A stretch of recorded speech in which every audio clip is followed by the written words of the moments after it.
Hello everyone.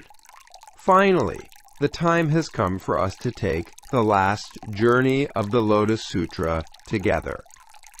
Over the past 4 episodes, we've experienced everything from the moment when the doors of enlightenment first opened to discovering the hidden treasures within ourselves, learning the path of enlightenment we walk together, and experiencing eternal love and infinite possibilities. Today will be both the completion of that entire journey and a new beginning. We're going to deeply explore the deepest and most beautiful teachings of the Lotus Sutra, and how those teachings can become living compassion and wisdom that breathes in our daily lives. For us living in modern times, there are 2 great longings. One is the longing for a true companion. We want a reliable companion who can share with us the weight of life that's hard to bear alone.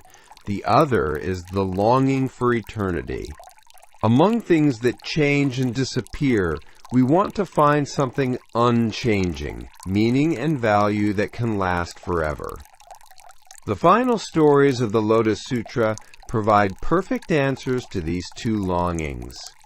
They show us that around us are countless companions who are always with us even though we can't see them, and that true love and compassion continue eternally, transcending time and space. The 5 big themes we'll share today are these. First, through the story of countless bodhisattvas emerging from the earth, we'll discover the hidden spiritual friends around us. Second, through the teaching about the Tathagata's immeasurable lifespan, we'll understand the meaning of eternal companionship. Third, we'll look at the various merits gained from hearing and understanding the Lotus Sutra. Fourth, through the compassionate activities of Avalokiteshvara Bodhisattva, we'll learn specific methods of compassion that we can practice in daily life. Finally, through Samantabhadra Bodhisattva's encouragement, we'll explore how to make the wisdom of the Lotus Sutra a lifelong companion. I hope all these stories don't just end as religious doctrine or classical literature, but become living wisdom that can be directly applied to your life right now. I especially hope this becomes deep comfort and hope for those who feel alone and those who feel emptiness because of life's impermanence. Countless companions emerging from the earth.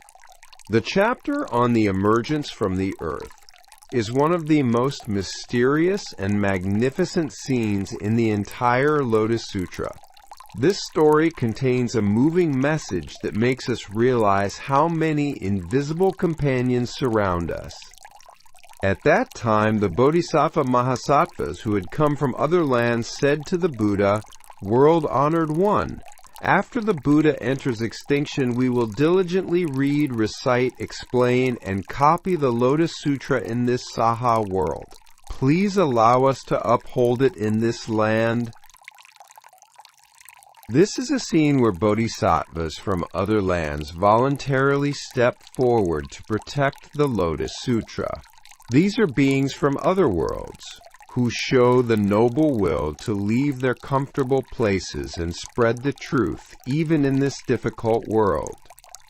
In modern terms, this symbolizes people who want to serve in difficult places, people who want to go to places that need help, even if it means leaving their safety zones. It's like medical staff going to remote areas to serve, teachers going to schools in difficult regions to teach, and volunteers going to disaster areas to help. But the Buddha's response is surprising. He declines their well-intentioned offer. Why?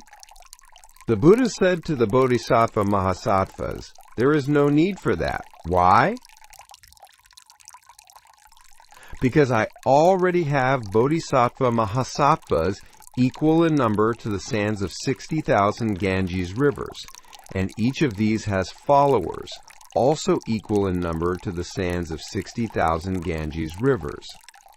These people will be able to uphold, read, recite, and widely expound this sutra after my extinction. This is an amazing declaration. He says there are already prepared bodhisattvas. 60,000 Ganges sands means as many as the grains of sand in the Ganges River, representing an uncountably large number. That such bodhisattvas each have followers also numbering like 60,000 Ganges sands means there are unimaginably many beings already prepared. This is a very hopeful message. It means we're not fighting alone, that countless allies and companions are already prepared. It means there are actually countless people with the same intentions as us, even though we can't see them. We can experience this in reality too. When we try to start some good work, at first it seems like we're alone, but as time passes, people with the same thoughts appear one by one. Whether it's environmental protection, educational improvement, or social justice, there are already people working for any good purpose. When the Buddha spoke these words, the earth of the 3,000 great thousand-fold world trembled and split open, and from within it countless billions of bodhisattva mahasattvas simultaneously emerged. Finally comes the moment when these beings reveal themselves. The earth trembling and splitting open symbolizes the truth hidden beneath the surface of daily life being revealed. Countless billions of bodhisattvas emerging simultaneously is a spectacle beyond imagination. What emotion does this scene give us? It shows that there are far more good beings around us than we think. Though invisible, there are countless people dreaming the same dreams and heading in the same direction as us. We can have this experience in modern society too. Through the internet and social media, people around the world are connected, and we meet people with the same interests and people pursuing the same values. Though geographically distant, we discover companions who are close in heart. We can feel this sense of solidarity especially strongly during difficult times. When natural disasters occur, when social crises hit, when we face personal difficulties, helping hands appear from unexpected places. All these bodhisattvas had golden-colored bodies, the 32 marks, and immeasurable light. Previously, they had been dwelling in the empty space beneath the Saha world, engaged in various meditations. The appearance of the emerging bodhisattvas is magnificent. Golden-colored bodies symbolize purity and nobility, the 32 marks represent perfect virtue, and immeasurable light symbolizes wisdom and compassion. That they had been in meditation in the empty space beneath the Saha world means they were always ready and waiting. It's interesting that they were beneath the Saha world. They're not coming down from above, but rising up from below. This means salvation doesn't come down from heaven, but emerges from beneath our feet, from around us. Realistically interpreted, this means help and hope don't come from far away, but appear from nearby places. From neighbors, colleagues, family, and sometimes from unexpected strength and wisdom emerging from within ourselves. Being engaged in various meditations means they maintained deep equanimity and concentration. They were prepared to provide optimal help whenever needed. These bodhisattvas, hearing the Lotus Sutra, emerged from the earth and remained in empty space, making offerings to the Buddha and various bodhisattvas with various offerings. The reason for their appearance becomes clear. They came to hear the Lotus Sutra. and immediately they make offerings, expressing respect and gratitude. This shows that longing for truth and a grateful heart drew them forth. In modern terms, this means that when we pursue true values and meaning, people with the same heart naturally gather. When a good book is published, readers who are waiting for it appear, and when a meaningful project begins, people who want to participate appear. Among them were 4 leaders.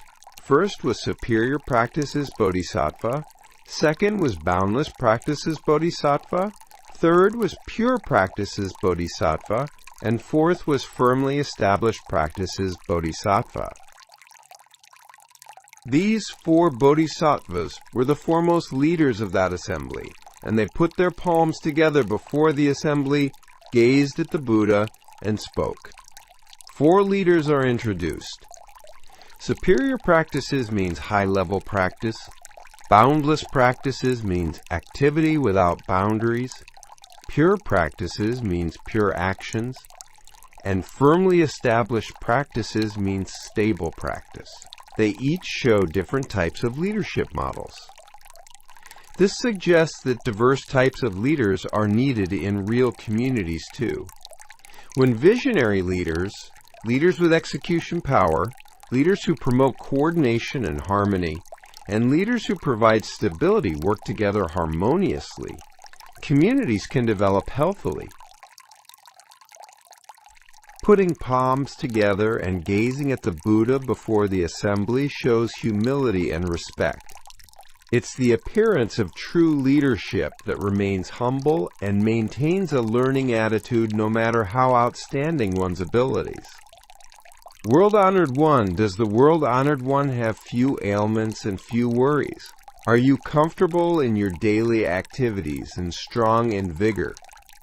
Are living beings easy to teach? Do they not cause the World-Honored One fatigue? The leader's first words are inquiring about his health. This is very human and warm. It clearly shows the disciples' hearts worrying about the health and well-being of their teacher as a being with a body, no matter how great he is. The expression, few ailments and few worries, is realistic. Rather than hoping for complete absence of illness, it's realistic concern, hoping that even if there's some discomfort, it will be bearable. Asking whether living beings are easy to teach is also a practical concern. It's disciples who know the difficulty of teaching worrying about their teacher's hardships. Asking whether they don't cause the World-Honored One fatigue shows deep love and consideration for the teacher. This kind of thoughtful consideration is needed in modern relationships too.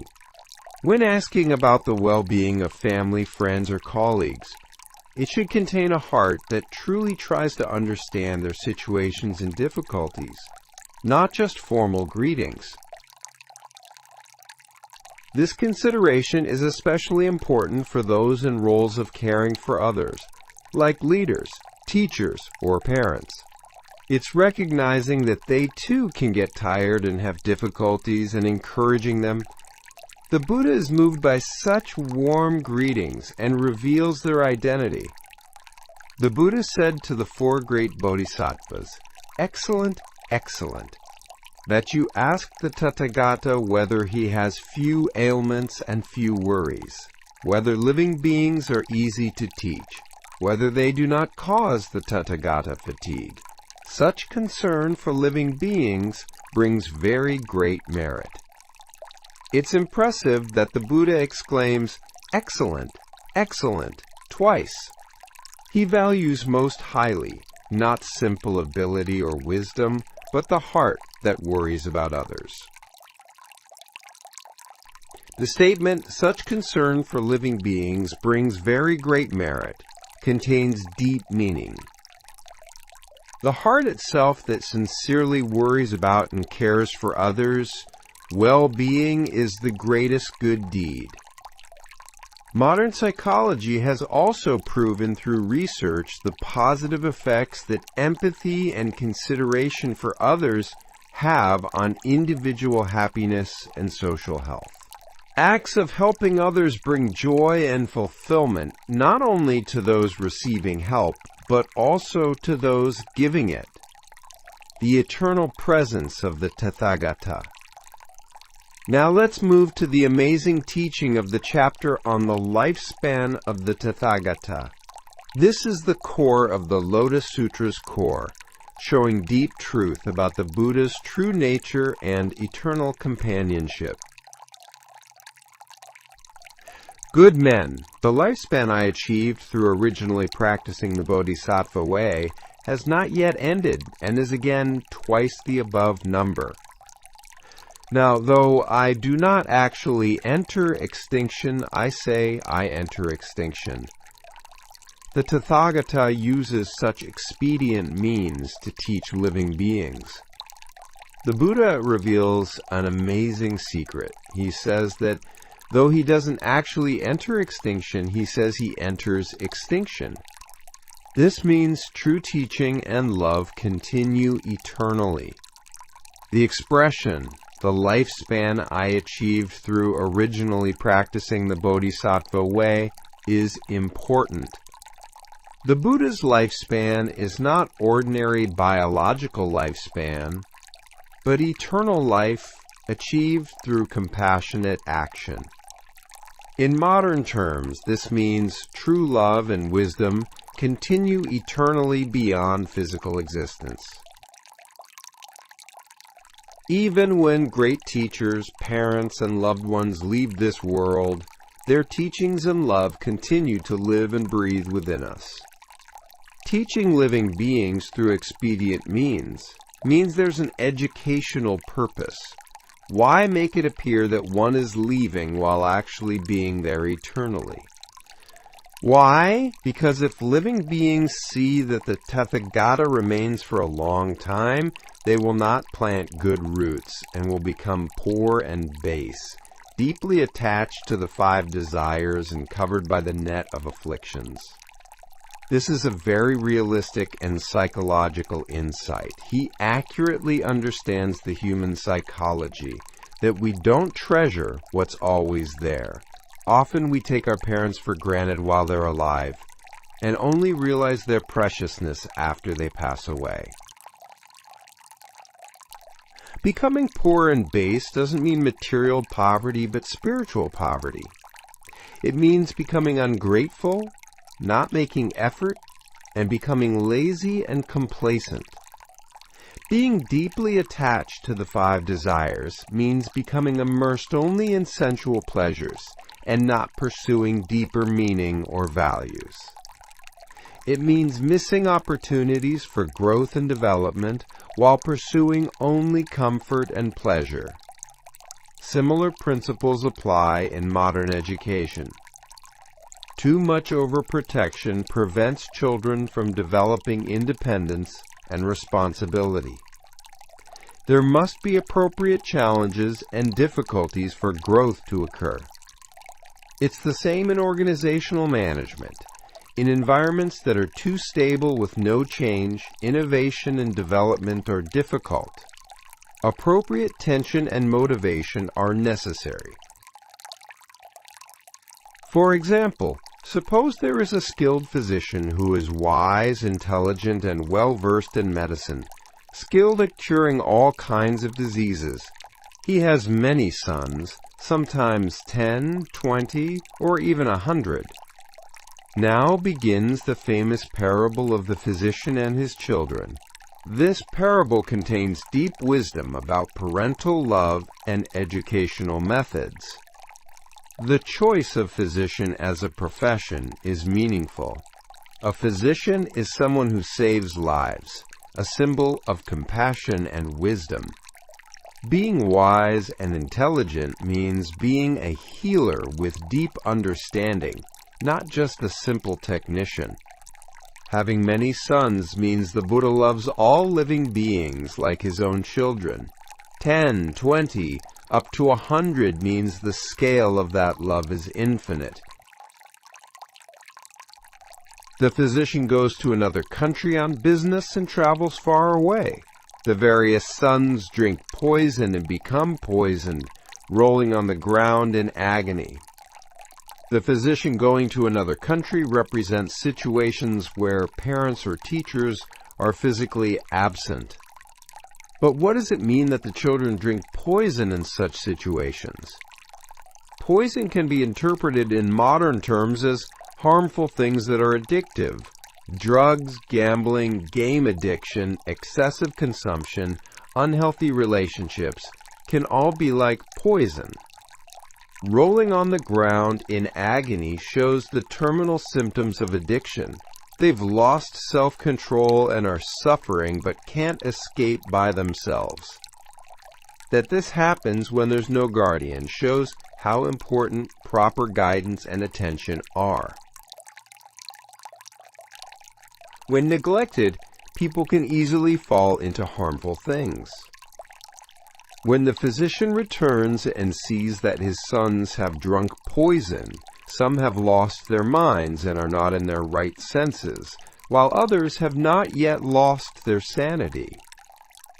The physician's return represents help arriving, but it's important that the children's conditions are different.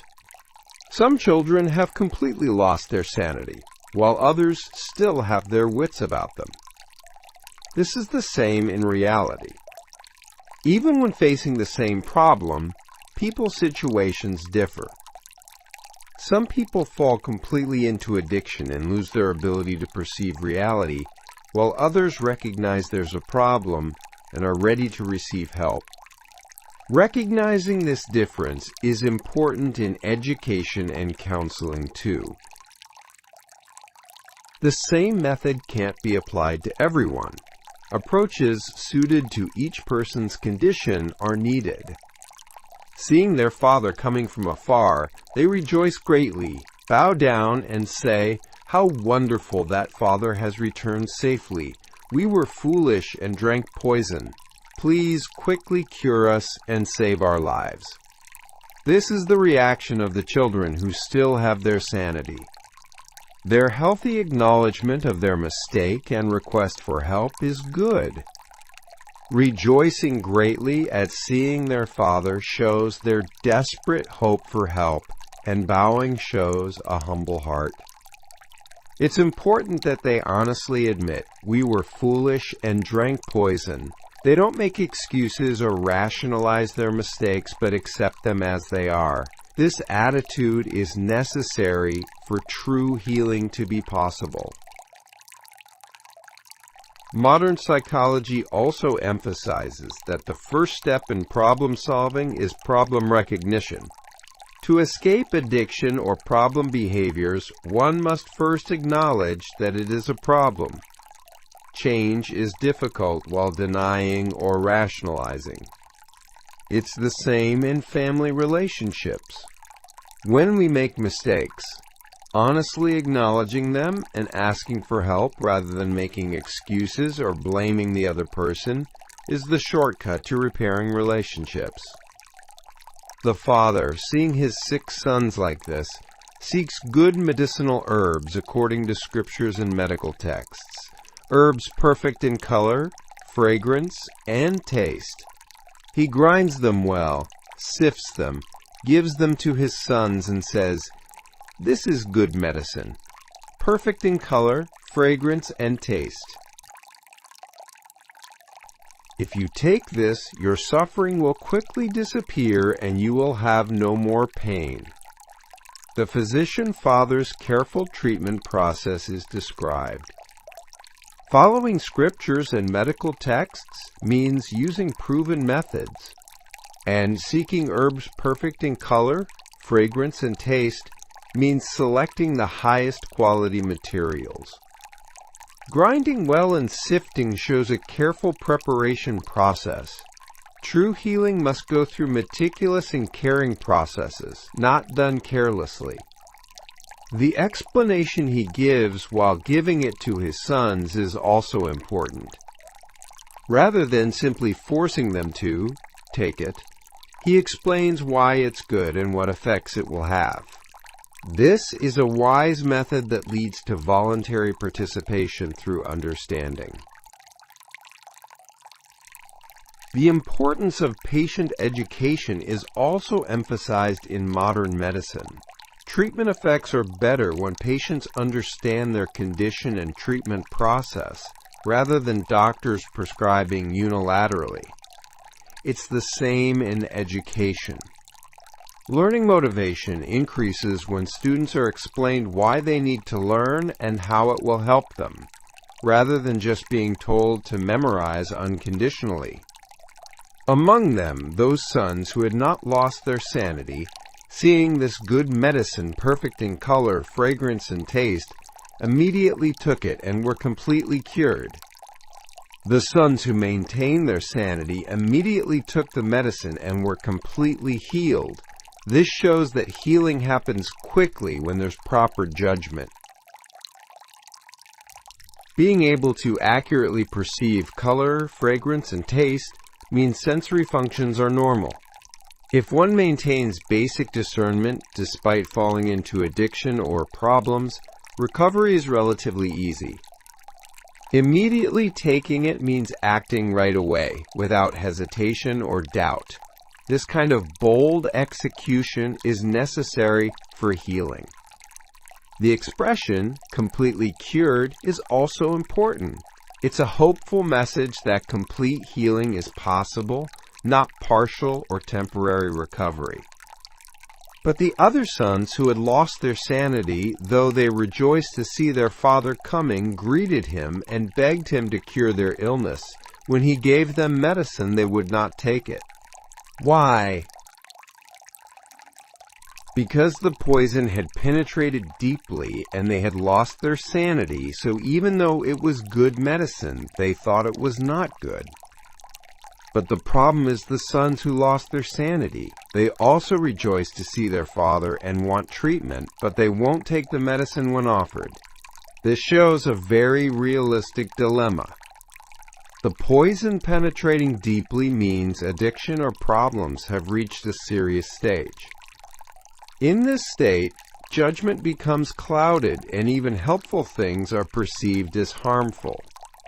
The key point is that even though it's good medicine, they think it's not good. What's objectively helpful is subjectively rejected. This is a typical symptom of people who have fallen into serious addiction or mental problems. We often see such cases in reality. Alcoholics refusing treatment, gambling addicts not wanting counseling, or teenagers addicted to games being hostile to their parents help. This situation also occurs in families. Parents' advice or concern is seen as nagging, or teachers' guidance is perceived as interference. The father thought, "These children are truly pitiable. Poisoned, their minds are upside down. They rejoice to see me and beg to be saved, yet they won't take this good medicine. I must now use expedient means to make them take this medicine." The father's deep concern is revealed. The expression truly pitiable conveys compassion and love. It's a parent's heart that doesn't blame or give up, but wants to help somehow. Poisoned, their minds are upside down, is an accurate diagnosis. Their judgment is reversed, so they think good things are bad, and perceive help as harmful. His understanding of the contradictory situation is also accurate. Begging to be saved while rejecting the very method of salvation. This is a typical characteristic of addiction. Deciding to use expedient means is important. It's a wise decision to use indirect methods, since direct methods don't work. Modern counseling psychology also has this approach called motivational interviewing. When the other person resists, don't force them, but help them develop the desire to change themselves. So he said, "You should know that I am now old and my death is near. I leave this good medicine here. You should take it and not worry about not recovering." After giving this instruction, he again went to another country and sent a messenger to announce, "Your father is already dead." Finally, dramatic expedient means appear. The father lies about dying. Is this really right? Deep educational wisdom is hidden here. Saying, "I am now old and my death is near," is making them recognize urgency. It's making them realize that he can't wait forever. Leaving the medicine behind means the method of healing is still provided. It's not withdrawing help, but just not forcing it. "Don't worry about not recovering" is encouraging words giving confidence. It's giving courage to trust and act without doubt. Going to another country and announcing death means complete independence. It's creating a situation where they can no longer depend and must decide and act for themselves. When the sons heard that their father had died, they fell into great grief and sorrow and thought, "If our father were alive, he would love and protect us, but now he has abandoned us and died in a foreign country. Now we are orphans with no one to rely on." The sons' reaction to news of their father's death is dramatic. Falling into great grief and sorrow means they finally realized their father's preciousness. Expressing "he would love and protect us" in past tense is heartbreaking. They only realize how precious the love and protection they took for granted while he was alive after losing it. The expression "abandoned us" reveals fear of abandonment. But actually, he didn't abandon them. It was for their independence, as they'll learn later. "We are orphans with no one to rely on" represents absolute loneliness. Only in such extreme situations does true change begin. Constantly sorrowful, their minds awakened and they came to their senses. Then they recognized that this medicine had good color, fragrance, and taste, and immediately took it, and all the poison was eliminated. This is the most important turning point. Sorrow and despair actually brought awakening. Their minds awakened and they came to their senses, means crisis became opportunity. Only then did they recognize the medicine's true value. The medicine was good from the beginning, but they just didn't perceive it. When the situation changed, their perception changed too. Immediately taking it means no more hesitation or rejection. Desperation eliminated resistance and led to active action. All poison being eliminated means complete healing occurred. If they had been half-hearted or practiced partially, incomplete results would have followed. But because they believed and practiced wholeheartedly, complete recovery was possible. We can have this experience in reality too. Sometimes only in extreme situations do we desperately realize the need for change and put it into action. Often we realize the preciousness of health after losing it, or the importance of others after relationships break. When the father heard that his sons had all recovered, he immediately returned and showed himself to everyone. Finally, the truth is revealed. The father was actually not dead, but alive, and had been waiting for his sons to recover completely. The expression "immediately returned" conveys the father's eagerness. He returned without delay as soon as he heard his sons had recovered. This shows what true love is like. Showing himself to everyone means they reunited publicly. There's no more need to hide or use expedient means. The sons have matured enough to accept the truth.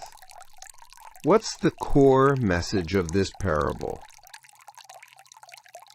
True love sometimes includes strictness. Appropriate crisis and experience of independence are necessary for growth, and when proper judgment is recovered, healing is always possible. Good men, what do you think? Can this physician be accused of lying? No, world-honored one. The Buddha directly poses a question. He asks whether such lying is sinful. The assembly immediately answers no. Why? Because the purpose was good and the results were good. It was for treating the sons, and complete healing was actually achieved. This presents important criteria for judging the legitimacy of expedient means. Expedient means are different from deception. Deception is for one's own benefit, but expedient means are for the other person's benefit. They can only be justified when both intention and results are good. There are cases in reality where such judgment is needed. Words parents say for their children, words doctors say for patients, words teachers say for students sometimes have this nature. I am the same way. Since I achieved Buddhahood, immeasurable, boundless, hundreds of thousands of billions of nayutas of asamkhya kalpas have passed. The Buddha reveals the true meaning of this parable. The physician symbolizes the Buddha himself, the sun symbolizes all living beings, the poison symbolizes afflictions and suffering, and the medicine symbolizes correct teachings. That immeasurable, boundless time has passed means the Buddha's lifespan is much longer than we think. Being born in India 500 years ago is not the whole story. This means true teachers, true love, and true wisdom are not constrained by time. Though they may seem to have disappeared physically, their influence and meaning continue eternally. For the sake of living beings, I show the expedient means of entering extinction, but I do not actually enter extinction, and always remain here expounding the Dharma. This is the most important declaration. Even entering extinction is expedient means, and actually he doesn't enter extinction but is always with us. This is a promise of eternal companionship. The expression, always remain here, is warm. He hasn't gone far away but is right here, beside us. He's just not visible in physical form. Expounding the Dharma means he continues to give teachings. New awakening, appropriate advice, and necessary encouragement continue to be transmitted to us. We can experience this in reality too. The teachings of deceased parents coming to mind in difficult moments, a teacher's words being remembered when needed, or the warmth of loved ones being felt in lonely moments. The infinite grace of distinguishing merits. In the chapter on distinguishing merits, various merits gained from hearing and understanding the Lotus Sutra are explained in detail. This shows how much change and growth occur just from encountering truth. When the Buddha expounded this lifespan of the Tathagata, immeasurable, boundless asamkhya living beings gained the patient acceptance of the non-arising of dharmas. Quote, just hearing the teaching about the Buddha's eternal presence, immeasurable, boundless living beings gained enlightenment. Patient acceptance of the non-arising of dharmas means acceptance of the Dharma without birth and death, referring to deep understanding of eternal, unchanging truth. This shows how great the ripple effect of good teaching is. When one person realizes truth, it spreads like waves, affecting countless people. We can see this phenomenon in modern times too. One person's awakening or change often affects family, friends, and colleagues, and this spreads again to broader communities. Especially in the SNS era, such ripple effects happen faster and more extensively. One person's positive message or action inspires and changes countless people. Also, immeasurable, boundless, asamkhyeya living beings gained dharanis, and immeasurable, boundless, asamkhyeya living beings gained unobstructed eloquence. Dharani, also called total retention, means the ability to retain all good dharmas without losing them. Unobstructed eloquence means the ability to expound the dharma without hindrance.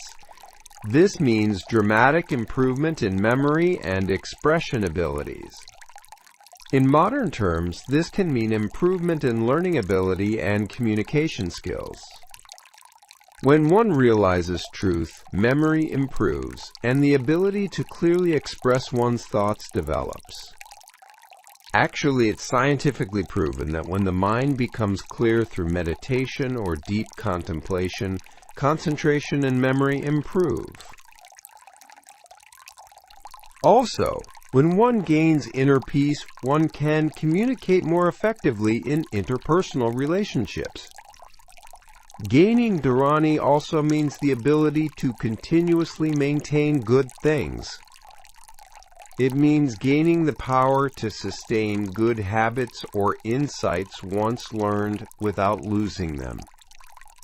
Also, bodhisattva mahasattvas, equal in number to the particles of dust in the 3,000 great thousandfold world, became able to read, recite, explain, and copy the Lotus Sutra. The number of bodhisattvas who gained the ability to understand and transmit the Lotus Sutra equals the particles of dust in the entire universe. This shows that people who understand truth naturally want to share it with others. Reading and reciting represent acceptance and memory. Explaining represents understanding and interpretation, and copying represents recording and transmission. This shows the complete process of learning and transmission. This process is also emphasized in modern education. True learning is completed not just by listening, but when one can understand, explain, record, and teach others. Especially the principle of learning while teaching applies here.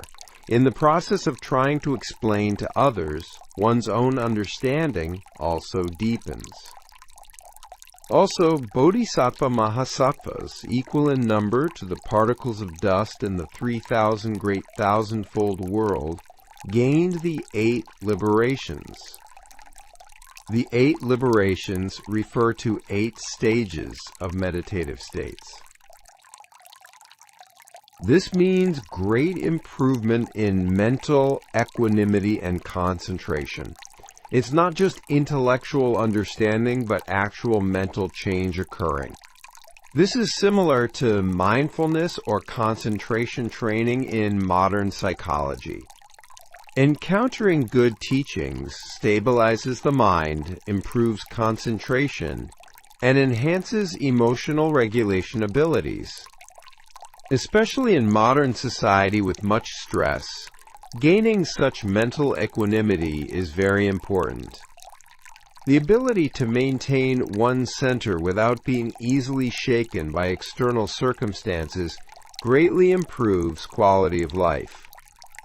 Also, bodhisattva mahasattvas, equal in number to the sands of the Ganges rivers in the 4 directions, gained hundreds of thousands of billions of dharani gates. Even more amazing is that bodhisattvas, equal in number to the Ganges sands in 4 directions, gained hundreds of thousands of billions of dharani gates. This means exponential increase in abilities. Hundreds of thousands of billions of dharani gates means countless types of wisdom and abilities. It's not just improvement in one ability, but comprehensive development in all areas simultaneously. In reality, too, there are cases where one deep realization affects multiple areas simultaneously. For example, when self-esteem improves through self-acceptance, improvements occur simultaneously in interpersonal relationships, work abilities, creativity, and other areas. Also, when one gains deep expertise in one field, the ability to apply those principles to other fields develops. Cases where people who deeply learn music become good at mathematics, or people who practice martial arts also succeed in business, are such examples. Also, all living beings of the 3,000 great thousandfold world in a single thought all arouse the mind of Anuttara Samyak Sambodhi. The most amazing change is that all living beings of the 3,000 great thousandfold world arouse the mind seeking enlightenment in a single moment. Anuttara Samyak Sambodhi mind means the mind seeking supreme, correct enlightenment. That it happened in a single thought is important. Change can be gradual, but sometimes it happens instantaneously.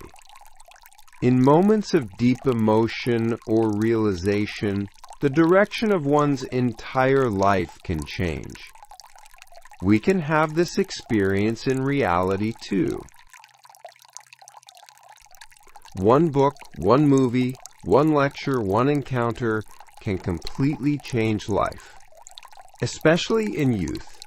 Such decisive moments often come. That all living beings aroused the mind, seeking enlightenment, shows the contagious nature of good influence. One person's realization spreads like waves, inspiring countless people. The compassionate response of Avalokiteshvara. Now let's move to the beautiful teaching of the Universal Gateway chapter of Avalokiteshvara Bodhisattva. This provides specific and practical guidance on how to practice compassion in daily life. At that time, Bodhisattva Akshayamati said to the Buddha, World-honored one, for what reason does Avalokiteshvara Bodhisattva receive the name Avalokiteshvara? Bodhisattva Akshayamati's question is very practical. Asking about the meaning of the name shows wanting to know the essential characteristics of that bodhisattva. He's curious about the deep meaning contained in the name Avalokiteshvara. A name represents the identity of that being. Especially bodhisattvas, names show their vows and ways of activity. What special meaning is contained in the name Avalokiteshvara? The Buddha said to Bodhisattva Akshayamati, Good man, if immeasurable hundreds of thousands of billions of living beings suffering various pains hear the name of this Avalokiteshvara Bodhisattva and single-mindedly call upon that name, Avalokiteshvara Bodhisattva will immediately hear their voices and cause them all to gain liberation. The Buddha's answer is clear. Avalokiteshvara means one who observes the sounds of the world, referring to a bodhisattva who hears the sounds of living beings suffering and responds immediately. The expression immediately hear their voices is important, hearing immediately without delay or conditions. This shows what true compassion is like. Responding immediately to all suffering without discrimination or judgment. Cause them all to gain liberation means not partial or temporary help but fundamental solution. Not just alleviating symptoms, but solving the root cause of suffering. In modern terms, this shows the power of true listening and empathy. When someone truly listens and understands, the suffering person experiences great comfort and healing. In psychological counseling, too, the most important thing is listening. When counselors truly listen to and empathize with clients, healing begins. Often truly listening is more important than providing solutions. If a person who upholds the name of Avalokiteshvara Bodhisattva enters a great fire, the fire cannot burn him. If he is swept away by great water, he will find shallow places. Specific examples of protection are presented. Fire and water are representative disaster elements, symbolizing extreme situations that threaten life. Being protected even in such situations is a promise of absolute safety. Fire being unable to burn means protection from destructive forces.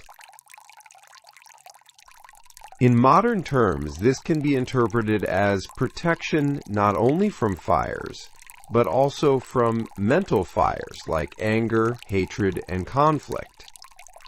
Finding shallow places in great water means finding hope even in desperate situations. It's a message of hope that there's always a way out no matter how deep the suffering. We can experience this in reality too. Even in seemingly hopeless situations, unexpected help or solutions sometimes appear. Sometimes it's help from others, sometimes it's strength emerging from within oneself. If hundreds of thousands of billions of living beings seeking gold, silver, lapis lazuli, coral, amber, pearls, agate, and other treasures enter the great ocean, and a black wind blows their ship toward the land of Rakshasa demons, if even one person among them calls the name of Avalokiteshvara Bodhisattva, all those people will be delivered from the calamity of demons. This is a story about salvation in collective danger situations. Going to seek treasures means adventures for a better life, and black winds and Rakshasa demon land symbolize unexpected dangers and evil forces. What's important is that if even one person calls out, all people are saved. This is a hopeful message that one individual's faithfulness can affect the entire community. In reality, too, there are cases where one person's courage or wisdom saves everyone in crisis situations. In natural disasters or accident situations, one person maintaining composure gives stability to others and enables correct judgment. It's the same in organizations or families. When one person maintains a positive and constructive attitude, it has a good influence on the entire atmosphere. Conversely, one person's negative energy can make the whole group difficult. If a woman seeking blessings worships and makes offerings to Avalokiteshvara Bodhisattva, she will bear a son endowed with merit and wisdom. If she desires a daughter, she will bear a daughter who is upright and beautiful, who has planted roots of virtue in past lives, and is loved and respected by many people. This addresses wishes and prayers for children. This shows understanding of parents' hearts, wishing for their children to be healthy, wise, and virtuous, not simply about gender. A son endowed with merit and wisdom means a child who has both character and ability. It's wishing for someone who is not just smart, but has both personality and capability. An upright and beautiful daughter means a child who has both inner and outer beauty. It's wishing for someone beautiful not just in appearance, but also in character. Having planted roots of virtue in past lives means being born with naturally good character. In modern terms, this can be interpreted as inheriting good genes and environment. Being loved and respected by many people means having excellent social skills and character. It's wishing to become someone who succeeds not only personally, but also in relationships with others. Akshayamati Avalokiteshvara Bodhisattva has such merits, so living beings should always keep him in mind. The Buddha summarizes Avalokiteshvara Bodhisattva's merits and emphasizes always keeping him in mind. Keeping in mind means not just remembering, but deeply engraving in one's heart and practicing. Always keeping in mind means maintaining a compassionate heart continuously in daily life. It means living by following Avalokiteshvara Bodhisattva's compassion not only in special situations, but also in ordinary daily life. In modern terms, this means cultivating the mind to respond sensitively to others suffering in daily life, immediately extending helping hands to those in need, and loving all beings equally. If any country has disasters and calamities, if the people of that country single-mindedly chant the name of Avalokiteshvara Bodhisattva, all disasters will be eliminated. This goes beyond the personal level to discuss salvation at social and national levels. Disasters and calamities is a comprehensive concept, including natural disasters, wars, epidemics, economic crises, etc. The people of that country chanting single-mindedly means the people becoming united in prayer and effort. It means that even big problems that can't be solved by individual strength can be overcome when the community joins forces. We can experience this in reality too. In natural disasters or social crisis situations, we can see people becoming united to help each other and overcome together. When people unite with community consciousness beyond individual selfishness, even seemingly impossible things become possible. Especially in pandemic situations like modern times, such communal response becomes even more important. Individual efforts have limitations, but when everyone cooperates, even great crises can be overcome. Bodhisattva Akshayamati said to the Buddha, "World-honored one, how does Avalokiteshvara Bodhisattva travel through this Saha world? How does he expound the Dharma for living beings? What are his skillful means like?" Bodhisattva Akshayamati asks more specific questions. He wants to know how Avalokiteshvara Bodhisattva actually operates, and what skillful means he uses. This is a very practical concern. Beyond theoretical explanations, he wants to learn specific methods of practice. We too want to learn how to practice compassion like Avalokiteshvara Bodhisattva. The Buddha said to Bodhisattva Akshayamati, "Good man, if living beings in any land need to attain the way through a Buddha's body, Avalokiteshvara Bodhisattva immediately manifests a Buddha's body and expounds the Dharma. If they need to attain the way through a Pratika Buddha's body, he immediately manifests the Pratika Buddha's body and expounds the Dharma. Amazing transformation ability is introduced. Avalokiteshvara Bodhisattva appears in the form that the other person can best accept and gives teachings. This shows complete wisdom of skillful means. Manifesting as a Buddha's body means sometimes teaching in the most authoritative and perfect form. Sometimes there are situations where clear and definite guidance is needed. Manifesting as a Pratyeka Buddha's body means appearing as a solitary enlightened practitioner. Sometimes there are people who need a quiet, personal model of enlightenment. This is also an important principle in education and counseling. One can't approach everyone in the same way. Methods suited to each person's temperament and needs must be used.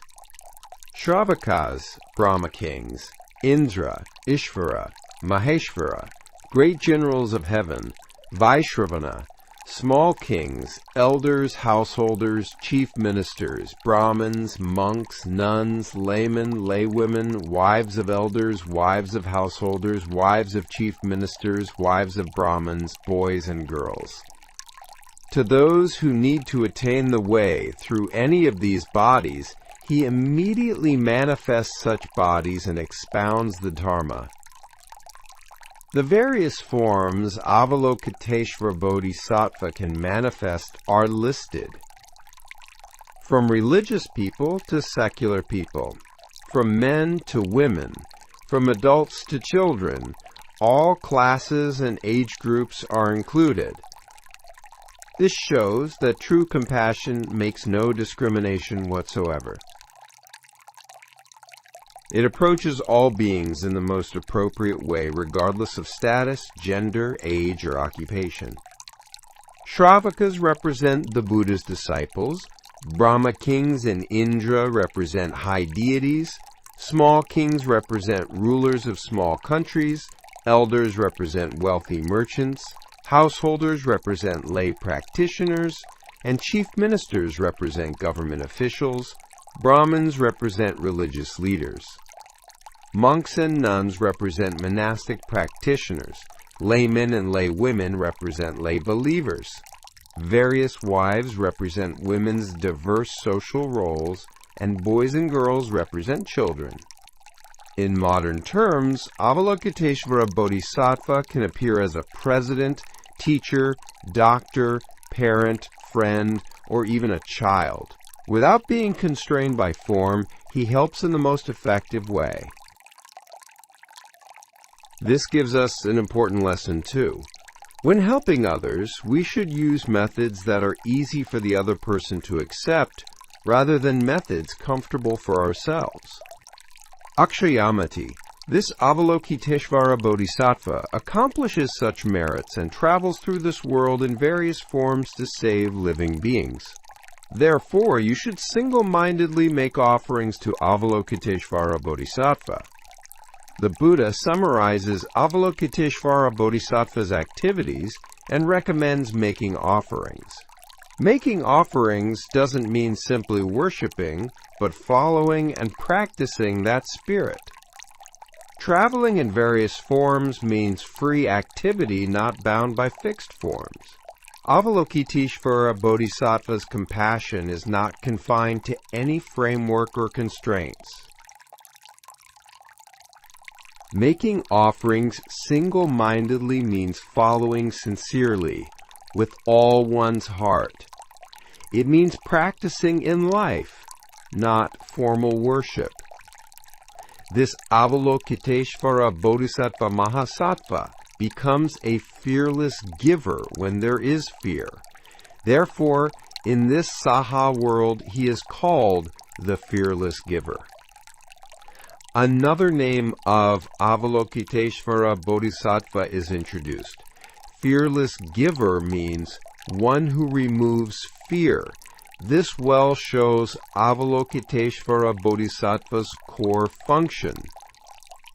Becoming a fearless giver when there is fear means being an existence that gives courage and stability in moments of terror and anxiety.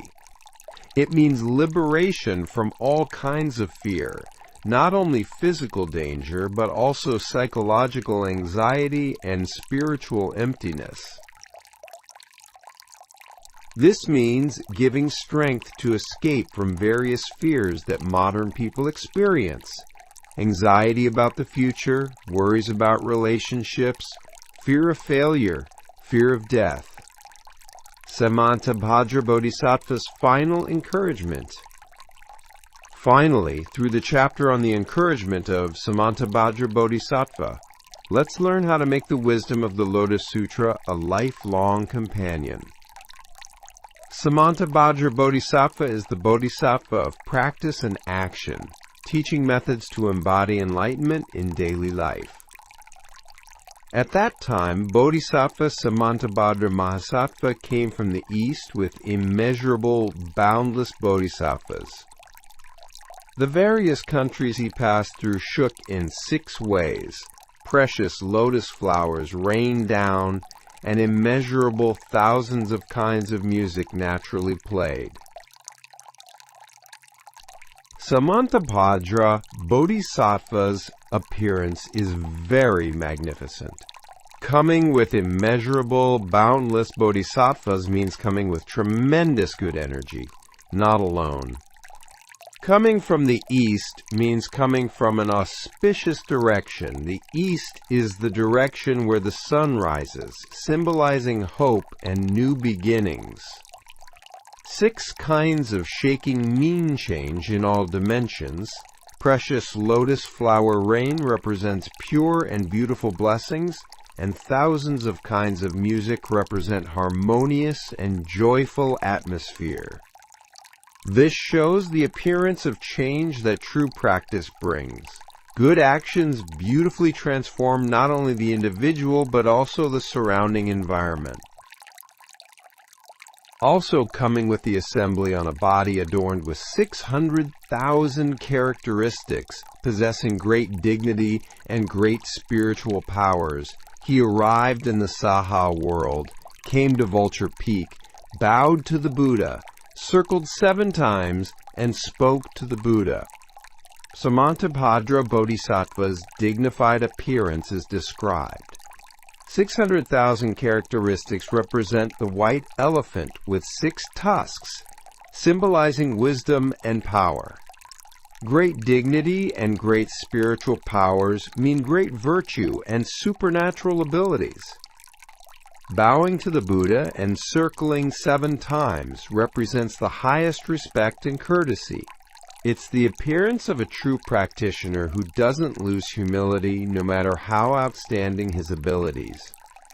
This attitude is important in reality too. The more skilled one becomes, the more successful one becomes, the more humble one should be. Arrogance stops growth, but humility allows continued learning and development. World-honored one, after the Buddha's extinction, I will protect living beings who uphold, read, recite, explain, and copy the Lotus Sutra. I will cause them to obtain this sutra and not forget it. Samantabhadra Bodhisattva's vow is specific and practical. It's a promise to protect people who practice the Lotus Sutra. He promises to support all 5 practices: upholding, reading, reciting, explaining, and copying. Causing them to obtain this sutra means creating connections with the Lotus Sutra, and not letting them forget is a promise to help maintain the wisdom once learned continuously. In modern terms, this means providing opportunities to encounter good teachings and helping to steadily practice what has been learned. This promises support for lifelong learning and continuous growth. If good men and good women want to uphold the Lotus Sutra after the Tathagata's extinction, they should arouse this vow. How can I cause living beings to hear and obtain the Lotus Sutra?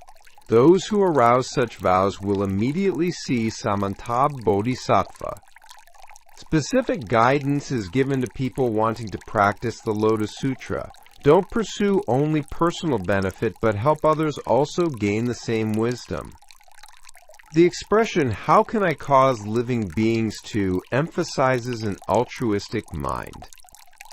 It means thinking about ways for everyone to grow together, not just oneself doing well. Those who arouse such vows will see Samantabhadra Bodhisattva. This means that those with true altruistic hearts are given the wisdom and power of practice. We can experience this in reality too. When we have pure hearts to help others, unexpected help or inspiration often comes. Things that seemed impossible when thinking only of oneself often show a way when thinking of others. Whether that person is at home, walking on the road, or in dreams, Samantabhadra Bodhisattva will appear and say, "Excellent, excellent. You have been able to arouse the supreme vow for the Lotus Sutra. I will protect and guard you to bring it to completion." Samantabhadra Bodhisattva's way of appearing is very realistic and everyday. Being able to appear at home, on the road, or in dreams means help and inspiration don't come only at special places or times. Appearing in dreams is particularly interesting. It means support is provided even at the unconscious level, meaning good influence continues even while sleeping. The double praise, "Excellent, excellent," is moving. It highly values and encourages the very act of making good vows. The promise to protect and guard to bring it to completion means complete support. It's total backing to be together, not only at the beginning, but until completion. Also, others will respect and befriend him, and Indra and Brahma will always protect him. The blessed results given to those with good vows are presented. Being naturally loved and respected by others. This is a natural result of true altruistic hearts. People who sincerely wish for others, happiness naturally become attractive and trustworthy. Protection by Indra and Brahma means support from the highest level. It means the highest level of good forces are together. In reality, too, people doing good work often receive unexpected help. Good connections naturally gather, and difficult things often get resolved. If such a person obtains even one verse of the Lotus Sutra, he will gain immeasurable blessings and will be abundantly supplied with incense, flowers, food, clothing, and bedding. A hopeful message that even very small practice brings great results. Even sincerely accepting one verse brings immeasurable blessings. Incense, flowers, food, clothing, and bedding symbolize everything needed for life. It means material needs are naturally fulfilled. This means that living a right life naturally solves what's needed for living. Even without greed, necessary things are given. In modern terms, this means that pursuing true values in life shows solutions to economic problems and life's difficulties. If there is a person who upholds, reads, recites, practices diligently, and copies the Lotus Sutra, the merits of this person can only be known by the Buddha. This person has already attained supreme enlightenment. This is the highest evaluation of those who completely practice the Lotus Sutra. That only the Buddha can know those merits means they have value beyond imagination. Already having attained supreme enlightenment is present tense. Not something to be gained in the future, but already gained now. It means true practice immediately leads to enlightenment. This shows that enlightenment is not far away, but right here and now. Anyone can enter the state of enlightenment right now with the right mindset and practice. If someone slanders this Lotus Sutra, their karmic offenses will be very heavy. However, if someone sees a person reading this sutra and points out their faults or mistakes, whether true or not, that person will contract 100 diseases in this lifetime. This is a warning about the proper attitude toward the Lotus Sutra. Don't slander or criticize those who practice. The expression, whether true or not, is particularly important. Even if there really are faults, don't criticize. This emphasizes the importance of encouragement and support. This wisdom is needed in reality too. When others try to do good work, It's more constructive to encourage and support rather than criticize for not being perfect. 100 diseases symbolizes various sufferings. Negative criticism is ultimately harmful to oneself too. Conversely, if someone makes offerings to and praises a person reading this sutra, the blessings will manifest in this lifetime. The effects of positive support are also presented. Making offerings and praising means providing both material and spiritual support. Manifesting in this lifetime means immediate effects. Good actions immediately appear as blessed results. This shows the power of encouragement and support.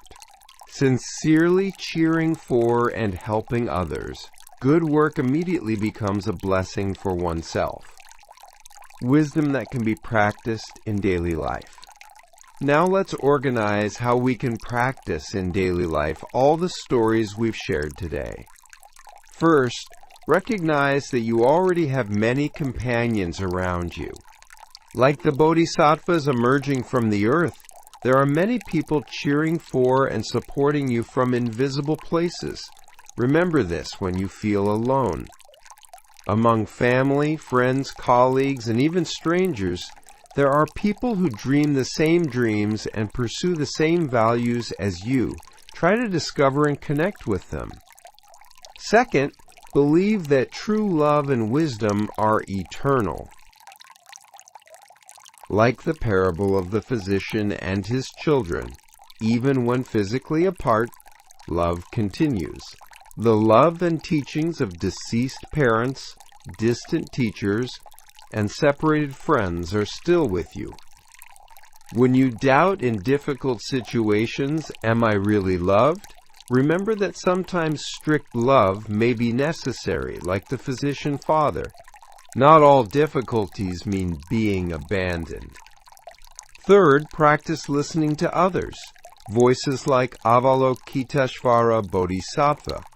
Truly listen to families' complaints, friends, worries, colleagues, difficulties. Don't rush to provide solutions, but first listen fully. That alone is great help. Also try to approach each person in the most appropriate way.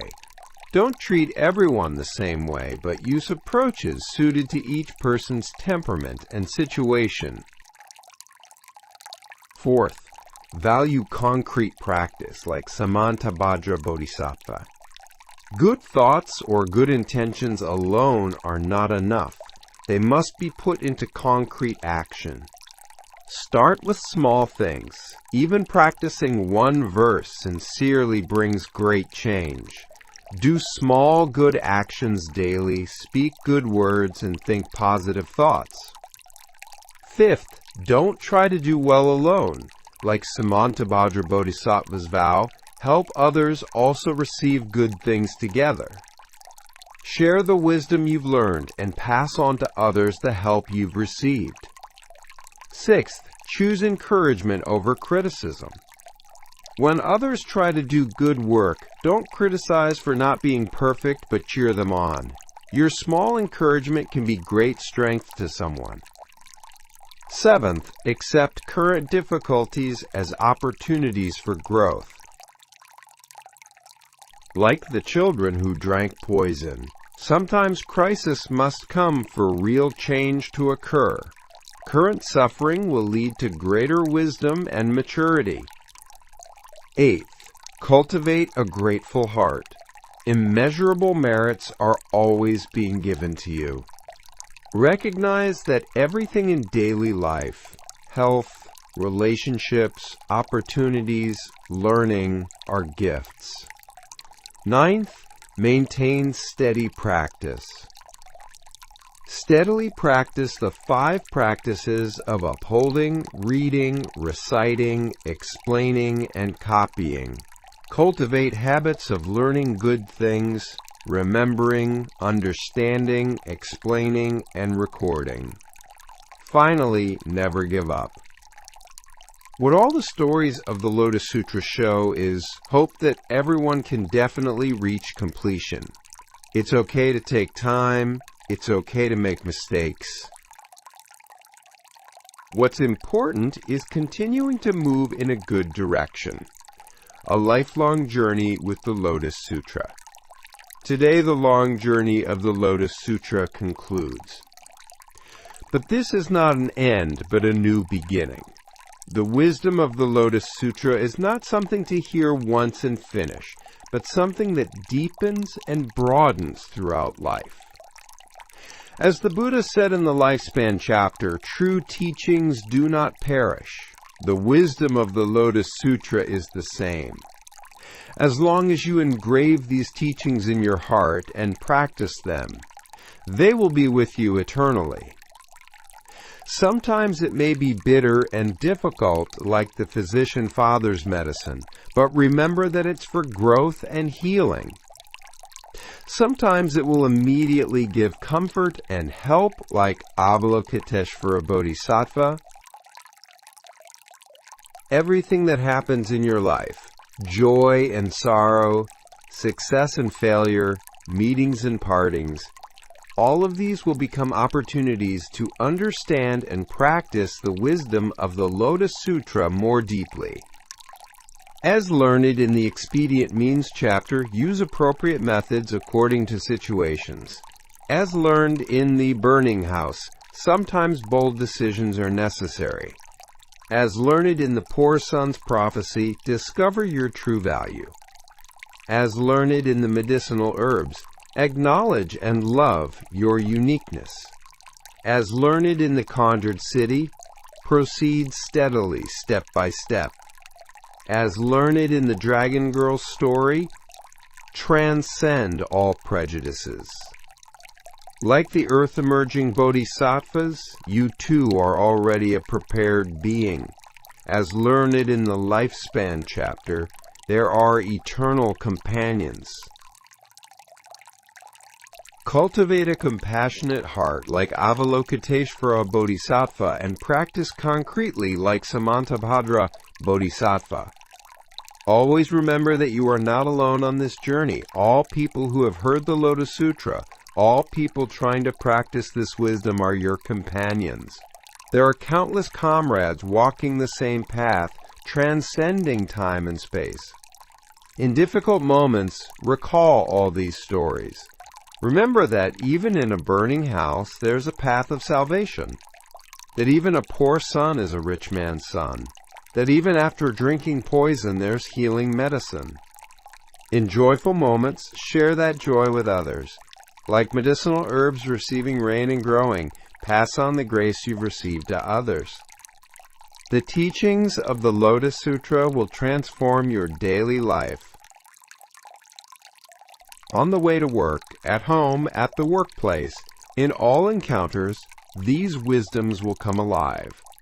Ordinary daily life will become the stage of the Lotus Sutra, and ordinary people will become characters in the Lotus Sutra. You too can become Avalokiteshvara Bodhisattva to someone.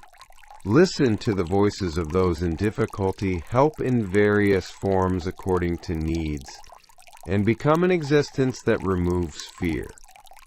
You too can become Samantabhadra Bodhisattva to someone. Turn theory into reality through concrete practice, help others encounter good teachings, and become a companion who walks together to the end.